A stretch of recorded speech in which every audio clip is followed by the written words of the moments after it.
Saudi ka lang pala? Sabi ng mga taong nagmamaliit sa aming mga OFW dito sa Saudi Arabia. Bakit ba may mga tao pa rin nagmamaliit sa mga OFW sa Saudi Arabia? Sinasabi nila underpaid kami, low-skilled kami, at wala raw mararating.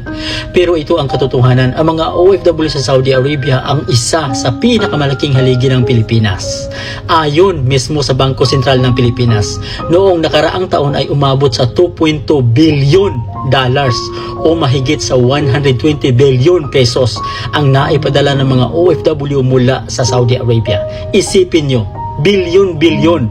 At huwag niyong kalimutan, palaging nasa top 2 o top 3 ang Saudi Arabia sa may pinakamalaking pinagmulan ng remittances para sa Pilipinas. Ibig sabihin, kasama kami sa may pinakamalaking lifeline ng ating ekonomiya. Kung wala ang mga remittances na iyan, gaano kalaki ang mawawala sa Pilipinas? At para sa mga nagsasabing low-skilled kami, tandaan ninyo, walang trabahong mababa kung marangal at pinaghihirapan. At bukod pa dyan, huwag kalimutan na ang Saudi Arabia ay tahanan din ng mga libu-libong Pilipinong nurse, engineer, accountant, IT specialist at iba pang professional na pinagkakatiwalaan sa pinakamalalaking kumpanya at ospital. Kaya bago kayo manghusga, isipin nyo muna ito.